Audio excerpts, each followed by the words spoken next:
You're listening to the Light Overtime podcast with David Sargent and Korey Bartos. It is May 19th, 2024. How you doing, David? I'm good. Caffeinated. Got a half calf here, though, so going to keep it rolling.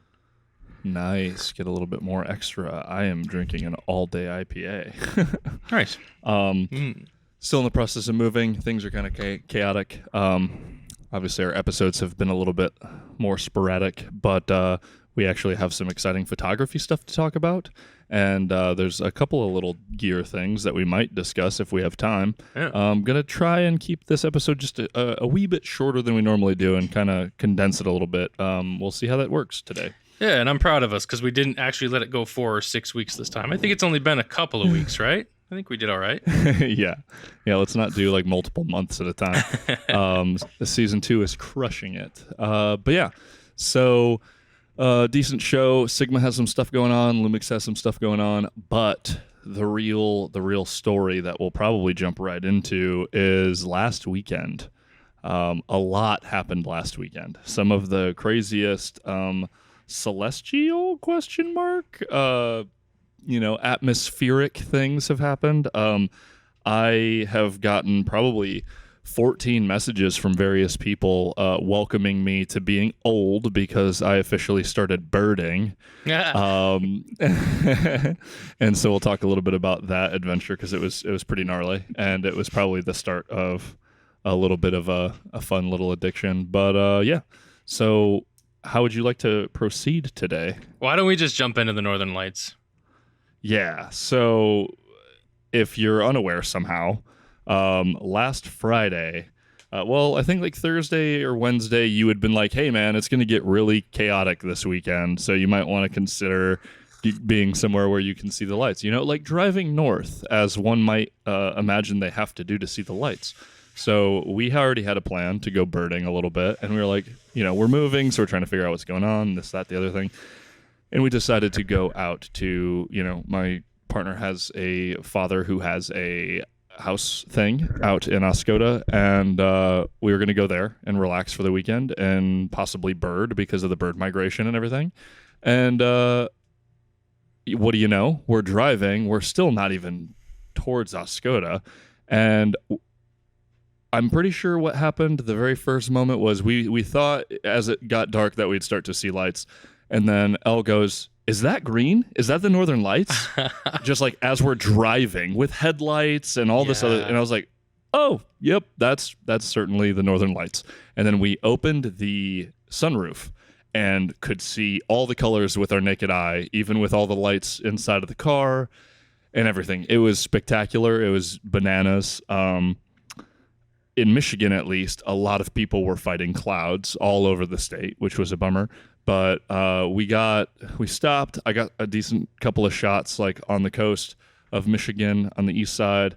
We kept going and we're like, let's just get to the cabin. We get to the cabin. We get to the beach. We get some pretty good stuff.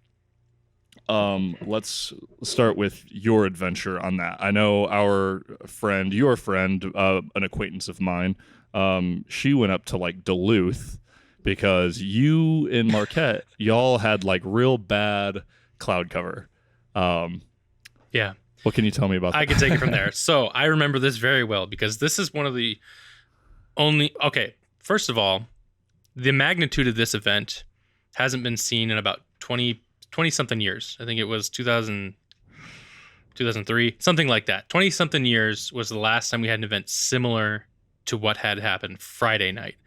And it comes off of the sunspot that created the Carrington event. I think it was like the late 1800s or something like that, where electrical grids at the time not well protected against certain things like this all went down. Radio frequencies and things like that get messed with, and we had some radio frequency disruptions certainly Friday afternoon before it got dark. And then I think I saw some reports of electrical issues in Sweden during the afternoon as well, and for them it would start to be getting dark. So interesting stuff was happening during the day and leading up to it days before too, when I mentioned like, hey, this could be something. Nobody could have known what was going to happen. And so Friday comes along and my forecast is awful, like terrible. So I messaged Rufa and I asked, hey, like, where you headed? What are you doing? Because this is going to be gnarly. And she already had a plan. She was like, I'm going to Duluth. I'm like, okay, all right. I can't go to Duluth, but good luck. And so I sat there and I sat at home. It was probably 9:30 at night. And I'm like seeing pictures from people already. Like as it's popping off, it's like just starting to get a little dark. And I'm seeing people like post like, holy crap, I can see so much. And I'm like, okay, all right. And I wait a little bit longer and I'm like checking around and it doesn't stop and it only gets bigger and bigger and bigger. I'm looking at the data and it's going wild. But I don't even have to look at the data because at about 10 o'clock, maybe 10:30 at night, I got a text from my buddy Derek downstate in Charlevoix area. And he took a picture with his phone out in his backyard. It's like, hey, you need to get outside. And I'm like, well, I would, but it's cloudy. And I like checking the Windy app. The Windy app is a good visual indicator for lots of different things, but cloud coverage for one. And it was just everywhere. But in Ishpeming, it was kind of hit or miss. So I kept like looking, waiting, looking. And eventually there was a decent enough break where I took my phone out my window and took a picture. And it was just bang and just huge lights, just in town, easy to see. And I'm like, okay, this is a major one. This really is like you better go try for this one. So 10:30, 10:45, I start packing up. I think probably 11 o'clock really is when I started driving. And my plan was I looked at Windy and there was one little part of the western side of the UP between Ontonagon and Houghton that looked like it was a decent shot at certain time of night when I could get there. It was like 30-40% coverage. I was like, okay, if I'm going to try this, I better go this route. So I drive and it's about 2 hours for maybe 2 hours, 15 minutes from where I live. And half of that I drove through a thunderstorm. Brutal. It was brutal. So like ain't nothing I can pull off to see there. By the time I was out of the thunderstorm, it was about halfway through, hour, maybe hour and a half. And then it was foggy, super foggy. So I'm like, okay, this kind of sucks, but whatever. We'll just keep going, trust the process.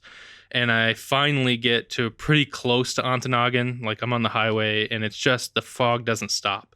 So I'm like, all right, it's probably not going to get any better if I just go right into town. So I stopped at this sand dune field thing. I'm not sure what it was, but it just looked like tons of, it probably was private land, but I just pulled into this lot. It was totally empty and there was nothing there.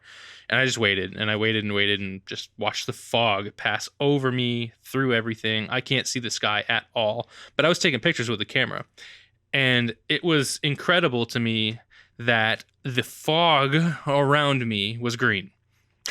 The fog was green because there was green coming from through the clouds and then just diffusing into the fog.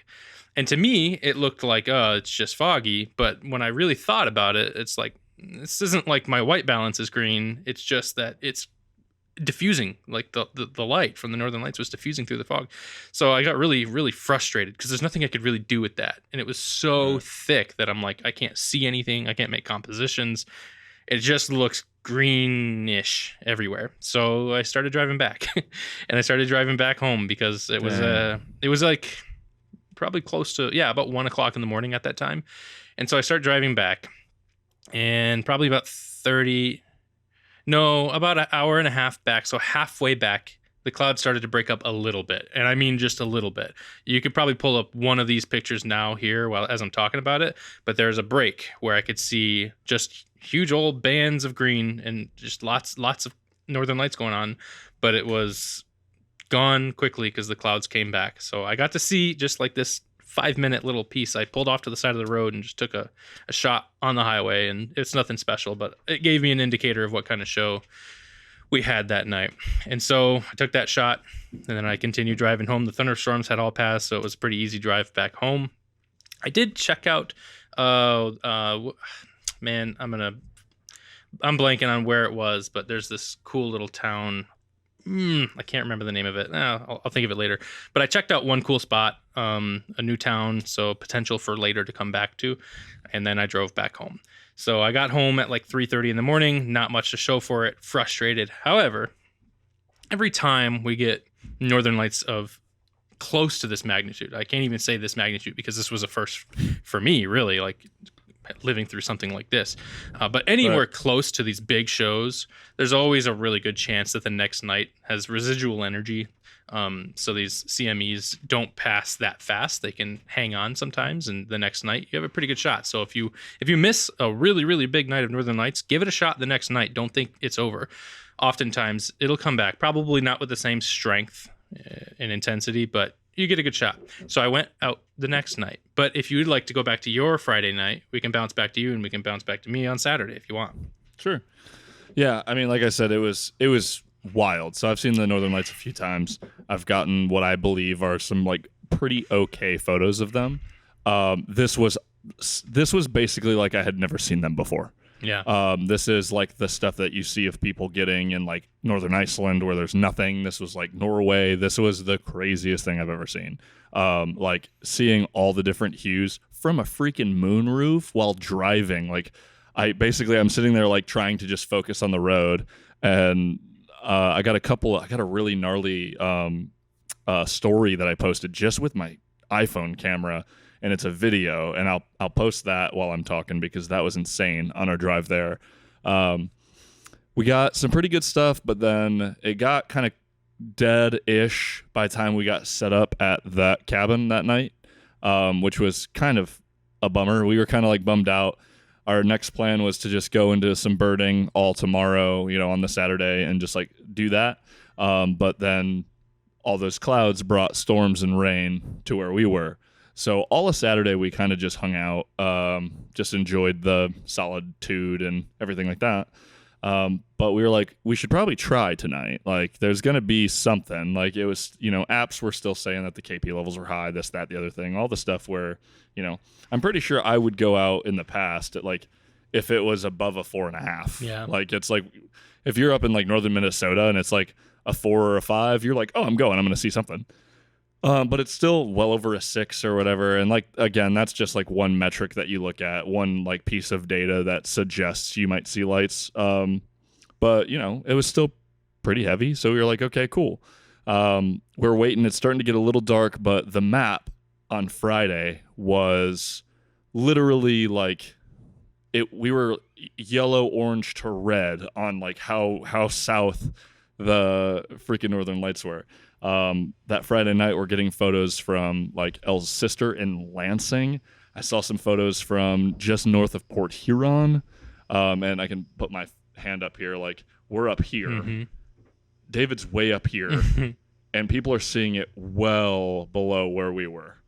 And amazing cell phone photos from Lansing. Yeah. Like some of the stuff that her sister sent. I was like, I didn't even get that with my camera. What the heck?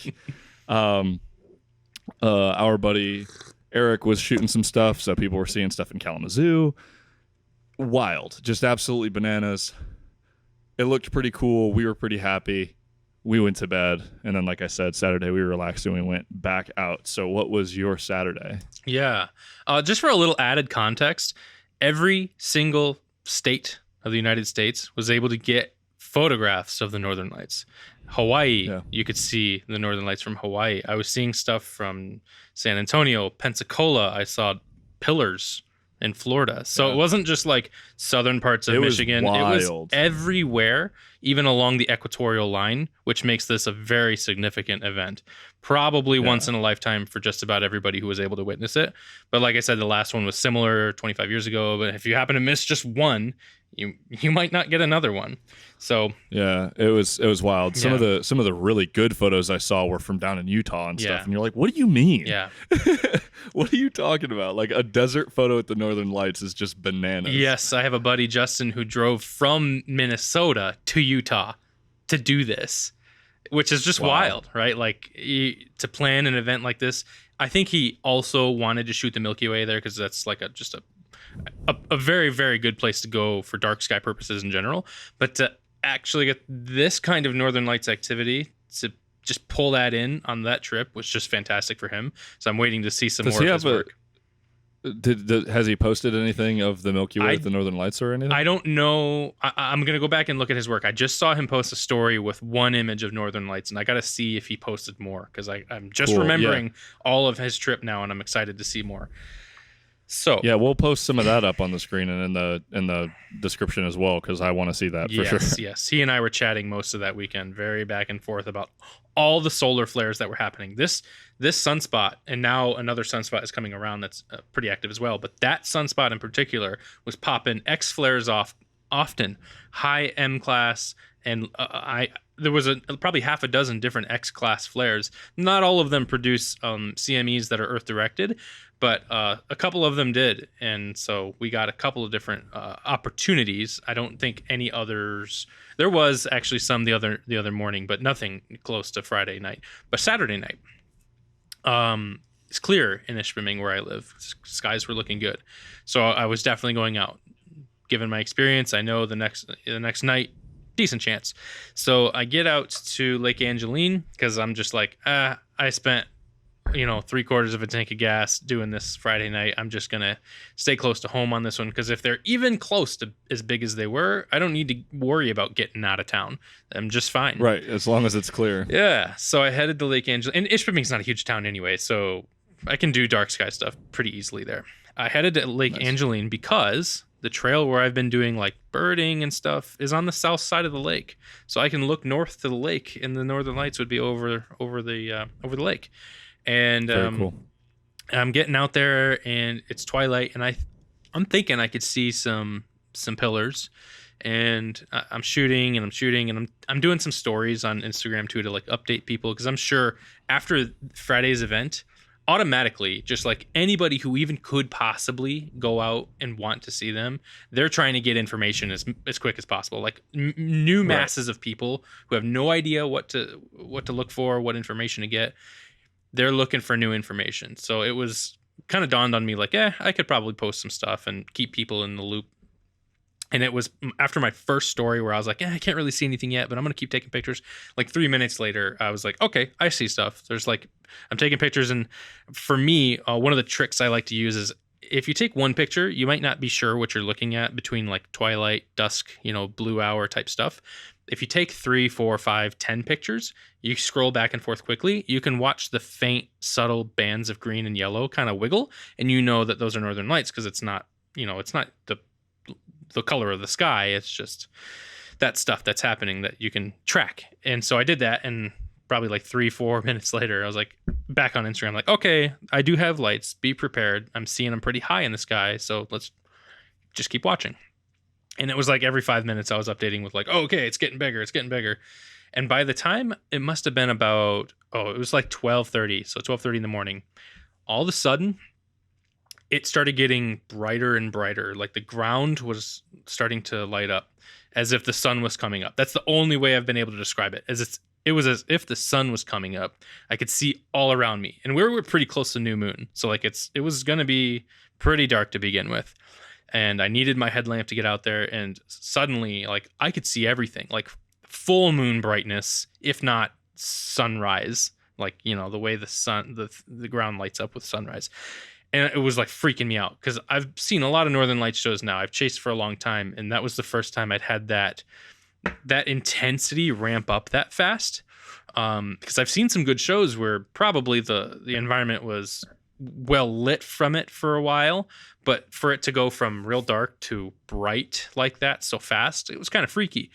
And suddenly I was overexposing, like my highlights were clipping in the sky, and I was like, whoa, this is crazy. So I'm like pulling ISO down and everything, and every bit of like cloud that was popping through was just green shining through all those clouds. It's like, all right, this is good. It's getting back on Instagram telling people, get out now, because I don't know how long this is going to last, and this might be as good as it's going to get tonight.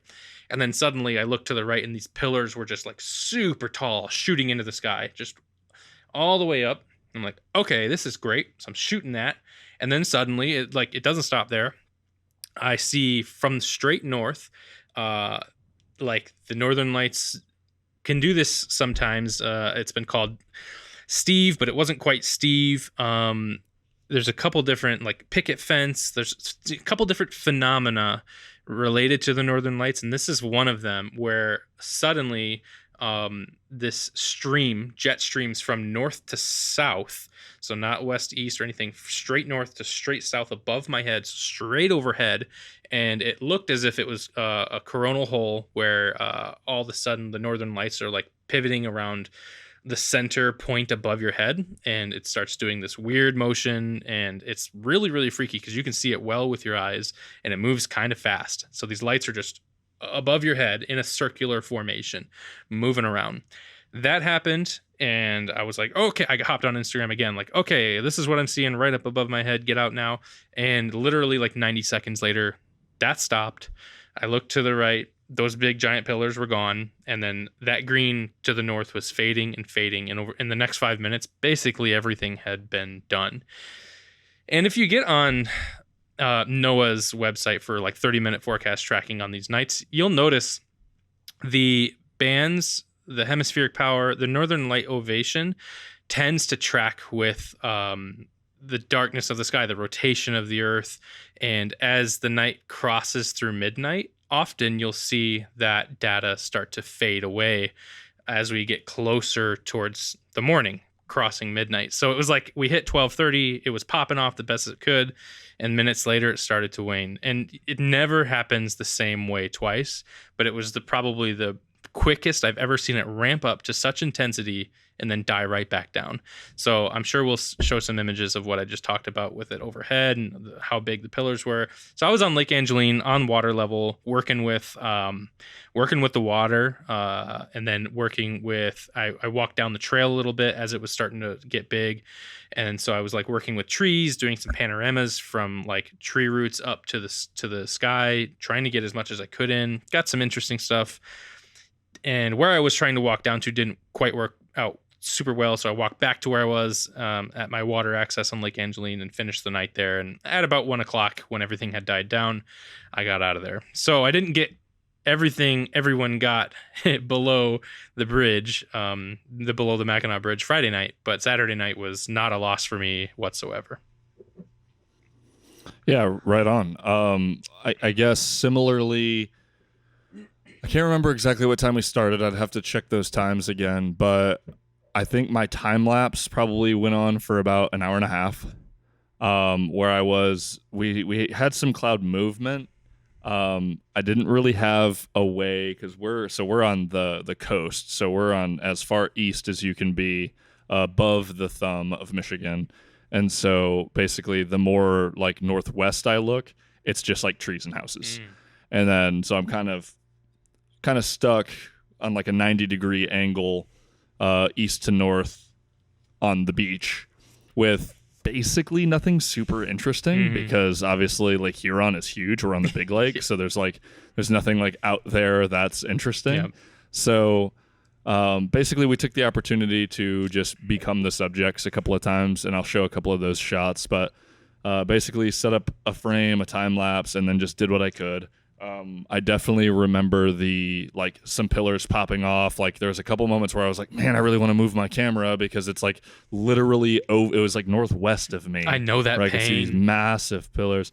And I even did, I think the first half of the time lapse, probably the first like 25 minutes of us like shooting, I was going to just let it run off of that one time lapse. And then I ended up like moving it because I was like, I got to capture some of this and see what it looks like.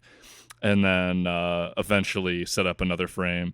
We did some dancing shots, and we were playing around with just some stuff because it wasn't going to be fun or that interesting, other than it just being kind of a basic time lapse. If I didn't have some shots of me in it, but so basically we did that. I think I probably have 45 minutes straight. I let it just time lapse. So I'm really excited to see that. I'll probably try and work on that before this episode. So maybe I'll just drop it into this thing.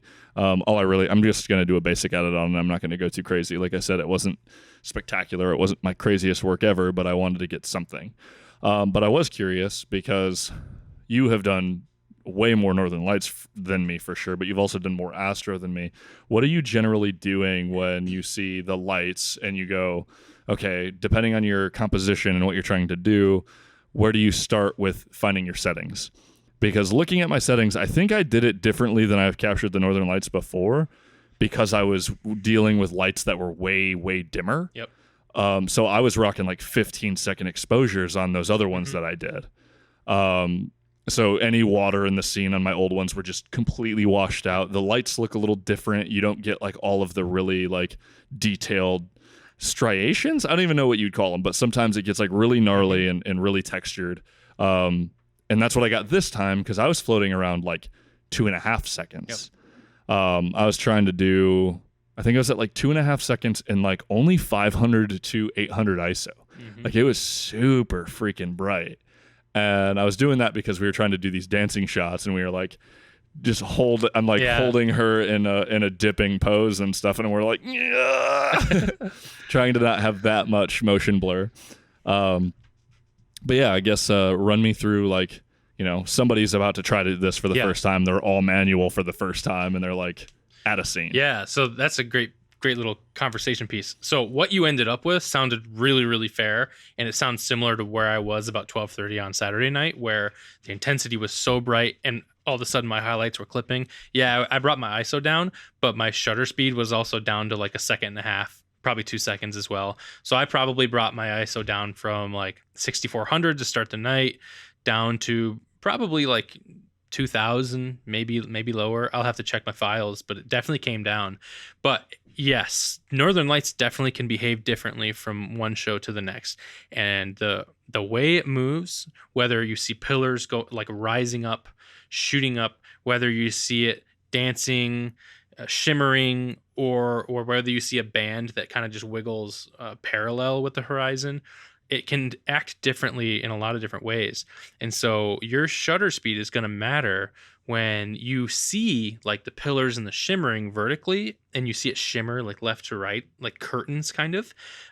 If your exposure is too long, and when I say too long, it can even mean like 6 seconds could be too long to such that 6 seconds could wash out the definition of those shimmers you see in real time.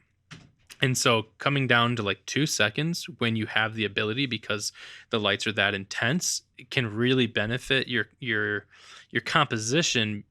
When I say that, I mean, you might have the framing done well, but the Northern Lights is such a big subject inside of your composition that it is part of what you're trying to frame, like what it is part of your composition. And so capturing that definition as your subject is really key when the lights are popping off really, really quickly, when they're moving fast, and when they're really shimmering. Now, if they're already kind of dim, you kind of need to pull your shutter speed up, exposure longer to compensate. If you're already uncomfortable with where your ISO is, with that said, I comfortably shoot ISO 8000 for Astro, and I've done 10,000 and 12,000 whatever for certain things. But when it comes to this and the intensity of these kinds of shows, definitely bring your shutter speed down to, that is to say, a quicker shutter speed to capture that definition. And it's only going to take shooting it often enough to know the experience from one show to the next, and then combining your experiences to kind of know that range of how quickly the Northern Lights can move across the sky, because you do want to capture that definition when it's significant. Now, I will say at about 12:30 that Saturday night, when the northern sky just itself, without the pillars, without the jet stream thing, just that northern part of the sky, it was just a big green wash. I couldn't really see pillars because of the clouds, so I used that to my advantage. I brought the ISO way down, I believe, for those, and extended my shutter speed longer because I couldn't see definition anyway. And so I had really, really clean images with the cloud streaking and just lots of green. So if I recall correctly, that's how I approached it then. But it changes when your subject changes. So you should be, just like with wildlife or with people, if you're in a studio setting and they're really still, you can play with your shutter speed lower. But if they're moving, like wildlife is bopping around quickly, you want to capture that as still as you can. So you just have to have the experience to know from one show to the next what it really can do and be prepared for that. So I can't give you all the answers. You kind of got to do it, trial and error, trial by fire, all that stuff. But that's a good start. Yeah, for sure. And, that's really going to make or break like your composition. If you don't have a great subject that isn't the lights, you're going to want to make sure you dial in as much detail for the lights.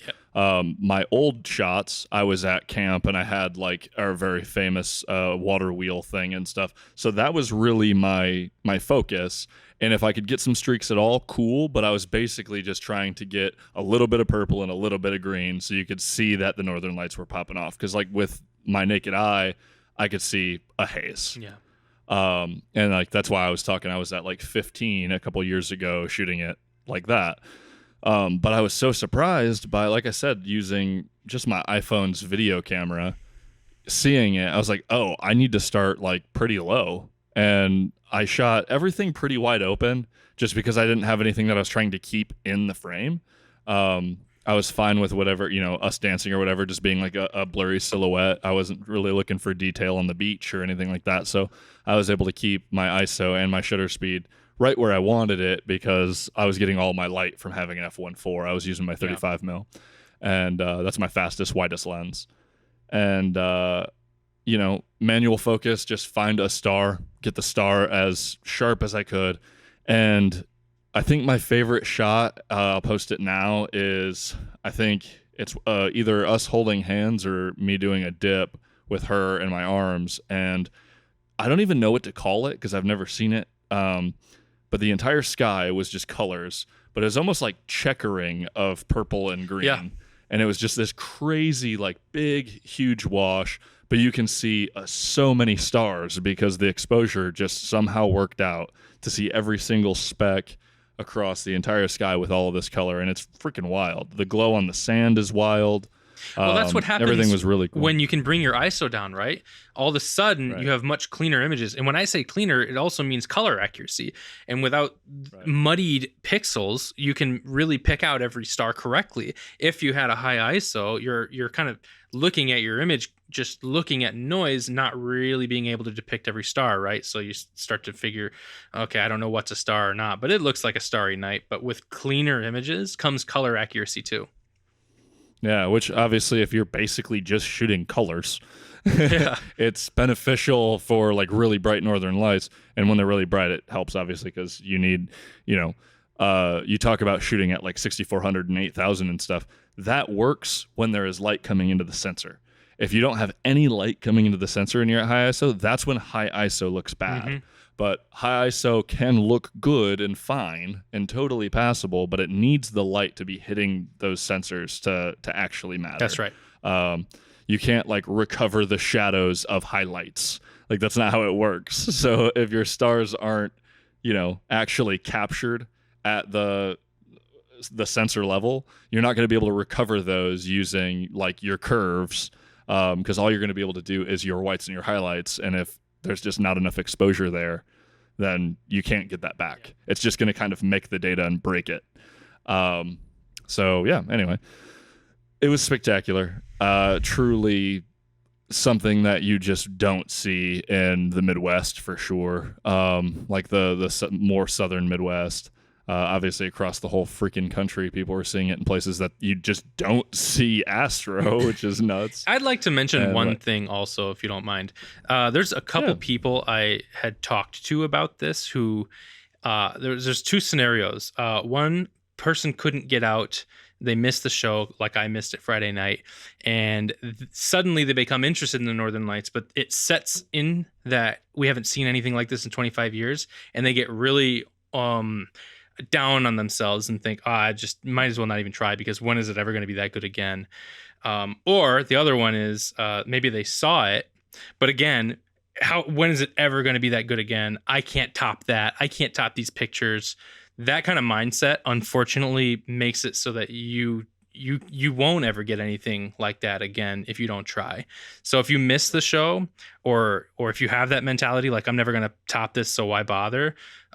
You're always going to grow as a photographer as long as you keep trying. As a naturalist, if you want to go out and see the world and see different things, you have to keep chasing that stuff. That's why they call it chasing the lights. You have to keep chasing it if you ever want a chance of something as good or better. But also, the way you photograph and approach these things is going to get better with time. So don't give up on yourself if you missed it, or if you think you're never going to get better shots than you got that night. Don't give up. Yeah. Well, and there's a saying, there's a couple of different versions of it, but let's say success or excellence or whatever is just preparedness meeting opportunity, right? So if you like I don't think I would have got the photos that I got Friday and Saturday at all had I not captured that one in like 2021 or 2021. And the ones in 2021 I was very excited about, but they're almost nothing compared to what these are. But they're still incredible photos. And when I look at them, like, those are still bangers. And that's because in that moment, I had a good subject. I was using a place, and if you're going to be shooting the Northern Lights, a bunch of incredible photographers are going to capture the lights. You're going to see, like me, there was a couple of people that had cell phone photos that I thought were better captures of the lights than my photos. But it's still just a photo of the lights. There's not a subject. There's not anything in it. There's nothing special about the images. But nobody took photos of me and Elle on the beach with the Northern Lights. Exactly. And then sat there and hung out with some beer, and I made a fire, and we just like hung out on the beach for, 2.5, 3 hours. That's unique to you. And so we can print that, Mm-hmm. and that can be a photo that we have forever. Mm-hmm. So I would never want somebody to just be, because really the lights are part of it, but making some kind of special capture and the experience of chasing them and seeing them and being a part of it that's the whole thing. That and the first time years ago at camp, those, I don't know if they were your first time shooting the Northern Lights, but they were certainly formative and got you some preparedness for Friday night. I have to imagine. So you just that's what I was saying. Yeah. If I hadn't shot those, my photos Friday and Saturday would not have been as good. Yeah. I would have captured them, but they wouldn't have been how they are because Yeah. I knew exactly what to do. I knew how I wanted to set my intervalometer. I knew how I wanted to do that. Yeah. And that time at camp in 2021 was only my second time. Yeah. I caught them barely. Like my very first time, they were like almost nothing. It was like a twinkle. It was such a horrible time lapse. I can't even remember what camera I used. It wasn't a Sony yet because it was 2018. So I feel like it was probably like a 7D Mark II. Mm-hmm. Yeah, it was. It was a 7D Mark II with a Sigma 18 to 35 f1.8. And it was fine. Yeah. And it was cool because it was camp. So all the people that were at camp loved it and thought it was sweet because they're like, those are the sailboats on our camp's beach. Yeah. Right? So like it was cool. And it was nothing. It was literally like a green like cape. Yeah. That was it. And then a ton of clouds. But yeah, so it was really cool.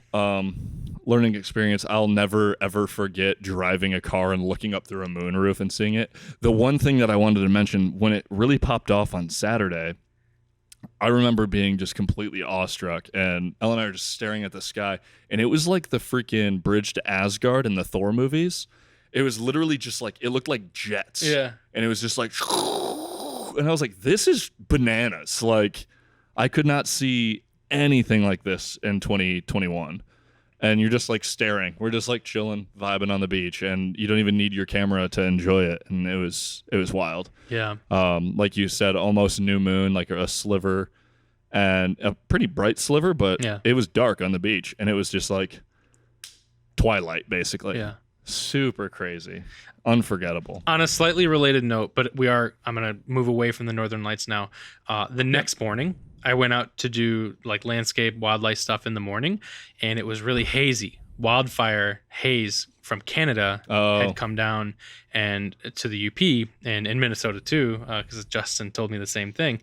And I went out in the morning, and the haze was so thick that I could see the sun without it hurting my eyes. I don't know if you've ever experienced that with haze, but yeah. So it was just an orange ball to my eye. So I had my 150 to 600 handheld. I shot a picture of the sun and zoomed all the way in at 600 because I know it's not really a danger to my lens when it's visible like that.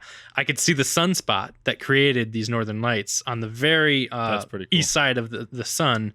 You could it's probably gone now. It doesn't last too long as we rotate around the sun and as the sun rotates too. That sunspot was just on the east side, and I could kind of like nod to that, go, thanks, bud. Nice. That's very, very cool. Yeah. But yeah, so that was incredible. We finally go to bed. We go to bed before it's done, but like it was still pretty green, like all over. And the next day we basically pack up and get ready to go. And we didn't get to Bird Saturday, and we're driving south, kind of west, and Tawas Point State Park is like 15 minutes from where we were. And she was like, I want to go. We're going to go. And like, we're kind of late. We're supposed to meet, family for, it's Mother's Day, right? And she's like, it's fine. We're going to go. And we basically roll up. There's a bunch of birders there. I had a lot of fun looking at everybody's gear, because there were some people obviously with like 600 primes and like some gimbals and stuff. And then there's, some people with like 70 to 300 like crop sensor kind of bad lenses on their, Rebel or whatever. But it was cool. A couple of people were pretty douchey. Most of them were really, really nice and super cool. What do you mean? What interactions? So I didn't have too many interactions, but some of the people were like cagey.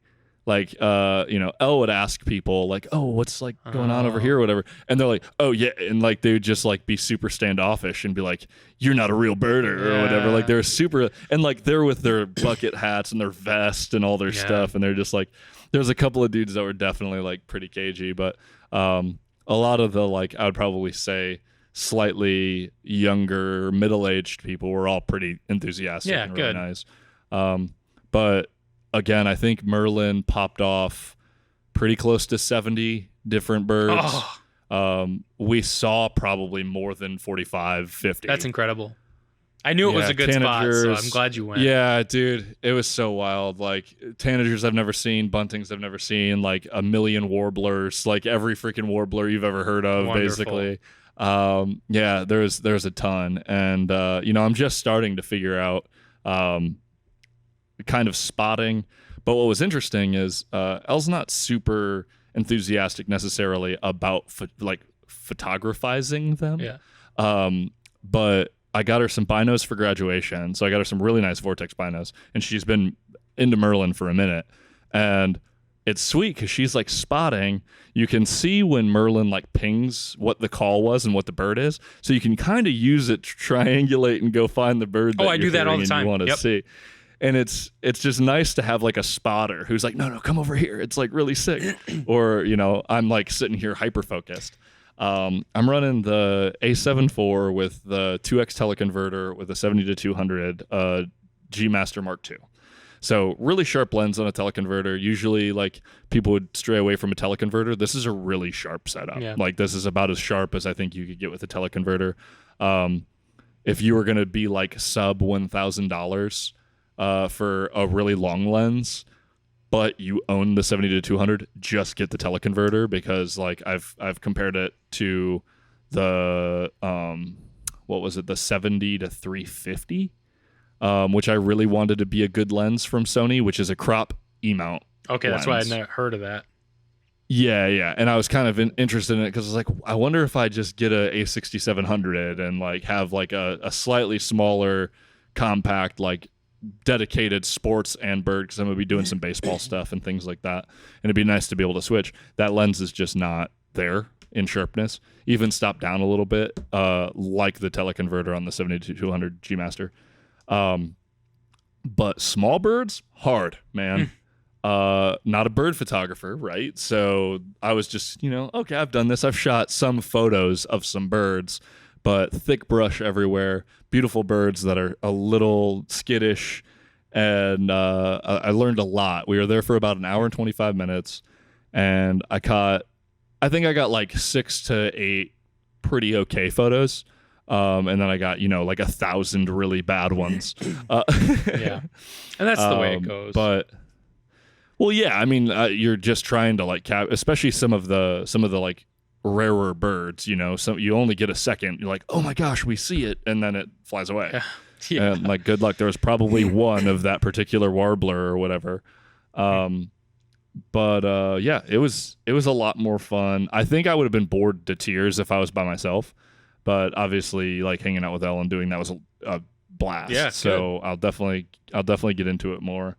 I think it's a really interesting way to really start getting a grip on your controls, because you really got to like fly really, like even more than sports that I've done before. Like you really got to have a grasp on if you're going to use DMF on like the 70 to 200, which is basically like the full-time autofocus or manual focus. Yeah. If you're like doing that and you're going to try to switch over real quick, or like you want to change one of your settings, or you're doing something, like God forbid you're in full manual, because like I don't even know what you're doing. That's incredibly difficult. Yeah. But I was running aperture priority for the most part, but I think I'm going to probably want to go to doing shutter priority, because there's a couple moments where that really, really ruined me. Yep. Because when you're that telephoto and you're in aperture priority, it's easy for like the scene that your camera's now looking at, which is this big, not this big, to go, oh, this whole scene's dark. So your shutter is super slow all of a sudden. And you're like, no,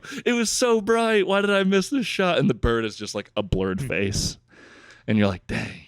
So there's a couple of shots that should have been really amazing, but I was in aperture priority and it slowed my shutter way down. I can recommend trying full manual, but with auto ISO. I use that all the time for wildlife. And then I exposure comp -1, so that because it's a lot easier to pull shadows up and have your shutter speed where you need it to be, with ISO down a little bit. That makes it easier for me, because I've had issues with certain, let's say, sharpness with the 150 to 600. So I like to have my shutter speed a little bit overcompensated for just about any situation. And so having auto ISO helps me, especially when it's partly cloudy and the light changes a lot, or where you're zoomed in a lot and you're trying to track a bird, and so you're kind of panning all around, the light values change a lot. So having something automatic, it's going to react faster than you ever could. Auto ISO, I feel, for me, is a good way for me to kind of keep up with that. But I haven't tried shutter priority or aperture priority. Fun fact, I've never been in either of those modes ever. Fair enough. Never ever. I really like aperture priority because like a lot of what I want from a composition is the exact amount of depth of field. Sure. And I think that just comes from video for me, honestly. Once I realized, I was like, oh, I don't care about my shutter like I do in video. Yeah. So I can pretty much just set my aperture to have my frame exactly what I want. My camera will do the same thing. And occasionally I'll be in aperture priority with auto ISO, which just means they'll,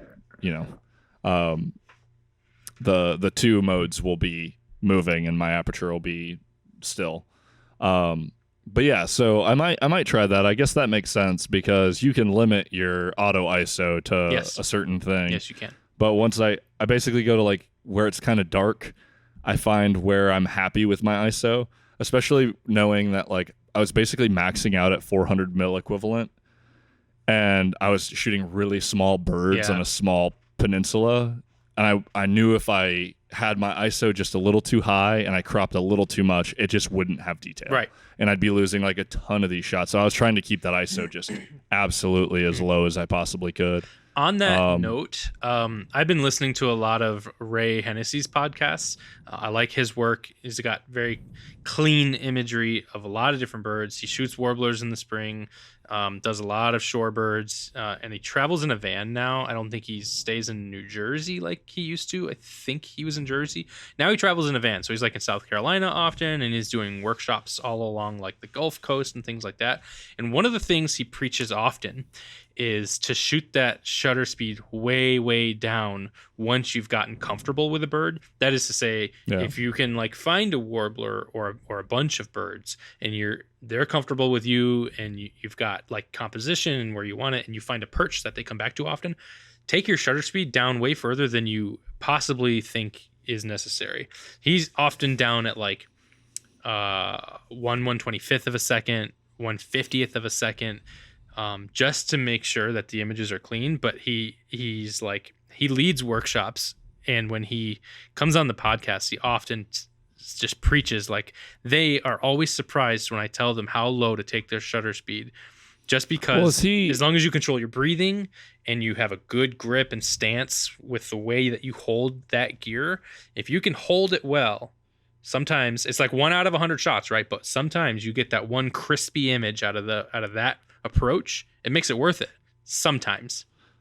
Yeah, I mean, if you have a gimbal or something, like you're gonna be able to bring that way down. I just know that. Sorry, no, I just this know. is handheld stuff he usually talks about. I know. I wouldn't recommend it to anybody who's not a professional. Correct. I wouldn't either. Like you got to be really because like I don't even like going under like 250 if I'm at 400. Like because I'm not getting sharp images, but every 1 out of 10 if I'm lucky. Well, that's what I'm saying though, right? Is like once you've got your shot at like 1/1000th or something, once you've got that shot you wanted, it's his approach where he's like, okay, now let's bring it down and see what we can do, right?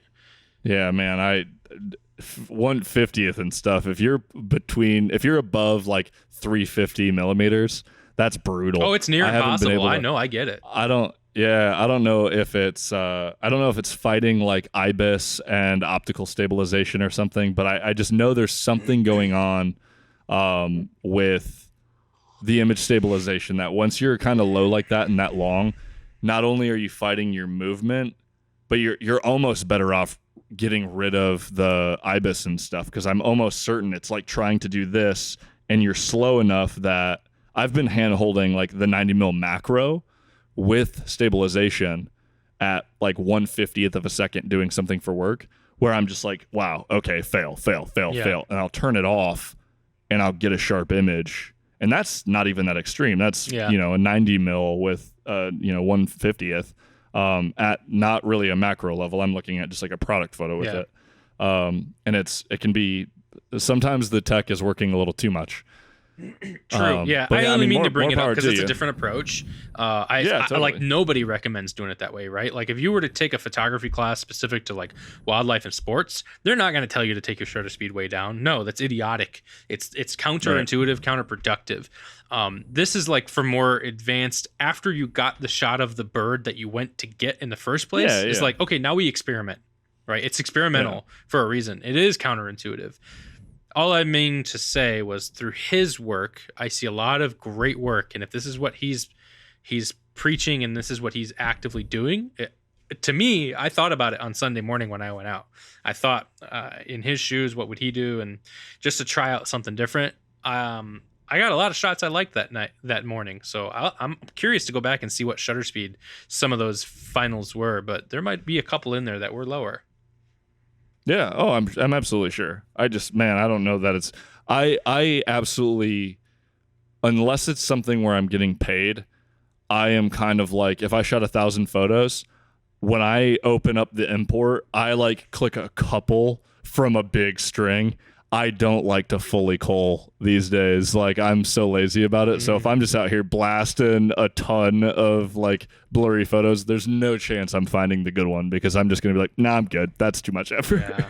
Unless it was something spectacular. Like, I would absolutely do that if it was like I played around for a very long time with a once in a lifetime situation or whatever. In this scenario, and there's not many scenarios that match this, but this scenario is one where having like really high burst rates on a camera actually does you some good, where the A7 IV tops out at 10 FPS, and so you can get 10 in a second, but when you're down at like 1/50th of a second with that long lens, all 10 of them could be junk, right? But with something like, what is it, the Canon R3 that shoots some ungodly number in a second, is like 60 FPS or something, one of those 60 might actually be tack freaking sharp, so that's definitely something that's been on my mind lately, doing a lot more wildlife, being up here. It's like, am I being held back by what I have now?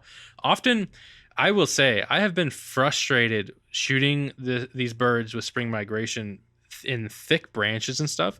I don't know about you, because I know you're using the A7 IV now as well, but focus has been an issue for me, front to back, like trying to shoot through leaves and branches. It's not easy for most cameras, as I understand it, but I've never used like the high ends, like the Z9s and the R3s. I've never been in that space, and I think they handle better based on some stuff I see from other people. But I know I had a purple finch come up on me that Sunday morning, and I'm like fighting.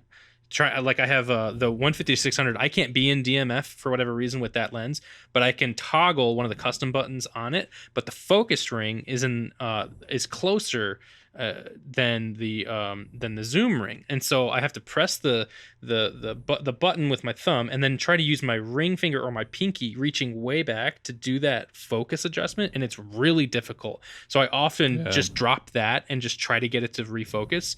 And man, for whatever reason, the A7 IV or that combination with that lens, I love them for the value that they are, but in that scenario, I've been struggling lately. Yeah, for sure. It's super frustrating. Even with the bird autofocus, I just feel like for some reason I was using the expanded tracking, whatever the heck that autofocus thing. First time I ever used it. I haven't used it for anything else before, but it was really working in more standard images. So I was like, oh, this is pretty cool. But yeah, deep brush, I can't remember what it was. It was a type of tanager, maybe a scarlet tanager or something that I really wanted a photo of. And there's this couple of people like really trying to look at it. And a couple of us spotted it. I'll spot it with their binos. And I finally catch it. And I'm like trying to DMF and just like spray and move back and forth to see if I can get it. And it's not giving like at all. It's such a pain in the butt. And with the freaking A7 IV, like that 10 FPS is super okay for like 99% of things. But once you start doing sports and wildlife, and once you go to a higher end body, all of a sudden you're maxed out at 15 FPS with the Sigma. And it's like, I don't know that I want to go back to the like Sony 200 to 600 or something like that. I was looking at the Sigma. But then once you go to the higher end body, it's like, okay, well, I have to go swap a lens again. There's that niche window of where that feature with that combination of lens and camera actually comes in handy. And it's like probably 1% of all the shooting you do. But in that scenario, you're like, damn, I wish I had that. Yeah, and I know it's going to happen while shooting baseball. Like, I know for a fact I'm going to be shooting baseball, and I'm going to be like a split second off of like the contact I want right after like a home run hit or something like that. And it's going to make me so angry because I'm going to be stuck at that 10 FPS. I'm definitely not going to get the A9 like I was planning. We do have some Sony bodies coming this year. And one of them I think is an FX camera, so I probably won't really care. But I swear to you, if they give me a freaking A7S IV, like I've said for this entire show, like every 34 episodes before this one, at like 20 or 24 megapixels, where like that sensor's just not going to have a whole lot of what do you call it, freaking rolling shutter, and it doesn't have to be global, it just doesn't have to have a lot, and it'd be decently fast, high ISO performing for video and stills. It will be so good, and I just really hope that's something that's down the pipeline, and it can be done. That'll be a no-brainer. What is it, the Canon R8 shoots like 40 FPS with very little rolling shutter, and it's not a stack sensor. It's not a global shutter as far as I'm aware. It's not even a high-end body. It's not even a high-end body at all. It's like very intermediate. And so Canon can do it. Why is it that Sony can't quite get it right with even that price range? Why can Canon do it for, I think, sub 2,000, right? The R8 is under two. I think it's like 1,600. It's like 15. Yeah. So why can Canon do it at that price point? But Sony releases a $2,400 body and it's horrible. Like, what is up with that? I mean, it's just going to trade blows with the features, right? Yeah. Like, that thing's also not 33 megapixels, right? True. And I don't know that for most stuff I shoot, I don't want to have fewer megapixels. I really like my 33 megapixels. I do as well. And because when I go into cropping, or if I go into like my crop mode, I'll live with a 15 megapixel cropped image. Like, every day. Yeah, game on. We're nailing it. And I did do a lot of I put my APS-C mode on a custom button while I was shooting birds, because those little tiny birds, like sometimes you don't know if you got focus. I turned back on my manual focus assist zoom so I could see if I could get these things. So many features in that camera that I haven't been using for the work that I do all came back shooting birds. Just needed all the help I could get. Yeah, but it's tough. We'll see. It's definitely fun. Obviously, with the sports stuff coming up, that's got me really intrigued. I hope they swing something. I had canceled my pre-order for the X106. Boo. I don't really have a regret. I don't really regret it. I still don't think it would have shipped. And now at this point, I'm doing other stuff and don't really want a fixed lens camera. If I was going to buy an APS-C smaller camera right now, it'd be the A6700, so I could throw my 70-200 on it and have a fast, nice, compact bird camera. Sure. But yeah, wild weekend. Absolutely wild weekend. I'm still in the process of moving. I'm going to probably just leave the gear talk for, the next episode. This has been fun. I think this was informative. I really liked how much I was able to learn shooting photography last weekend. Oh yeah. It had been a while. I really needed a good photography weekend, and it really, really helped. And that was one of those nights where if all you have was a phone, you could do good work with a phone. So man, some people still, for sure, who aren't even photographers, got way nicer, like singular images than I did. I'm like, man, I wish I shot that. That's nice. It was a good night, and I don't know when the next time we'll have that situation come up, but I'll keep letting you know. Yeah, for sure. I try to keep my eye on it a little bit. Elle keeps her eyes on it because she loves it. But definitely your assist on that one was helpful because it was the little nudge we needed to not move that weekend and go off. So yeah, to let you in on some of the preparedness that some people were seeing from these solar flares was the app that I use is managed and developed by one dude. His name is Andy Stables, and this app takes in all available data from governing bodies across the world, not just NOAA, but Southern Hemisphere stuff. So New Zealand, Australia, everywhere that collects data scientifically through the atmosphere, he pulls in all of it. And so his app went down, and when it came back up a couple hours later that night, there was a message that said something like, within 1 hour I had 2 million calls and I had to shut it all down. He has these tiered feature sets where when it starts getting heavy on the servers, certain features start going away to ease up on the servers. But it was 2 million in an hour. His app grew from grassroots, nothing. He was posting in forums going, this is my app, I think it's good, check it out. He's got millions of users and he's one guy. So it's incredible what it's come to. If you want, we could put a link to that app in the show notes. Yeah, we should. But it's a good one. If you understand the data, it'll click for you, and it's going to be so valuable as soon as you see it. If you don't understand the data, read up. He's got an FAQ on there for all the things and what they mean, and eventually you'll come to learn how valuable that app is. Yeah, absolutely. Well, right on. Thanks for such a good episode. Thanks for your insight. I had a blast. I'm going to continue to move things into this apartment and get our lives sorted out. Yeah, have fun with that, man. I love moving. Yeah, you're just on the tail end of it. But right on. Thanks for listening. Share this episode. We're gonna try to start doing more of this actual hard photography talk. It's way more fun than talking about gear. Absolutely. And hope you enjoyed the show. Yeah, man. Thanks for listening. Have a good night. See ya. Bye.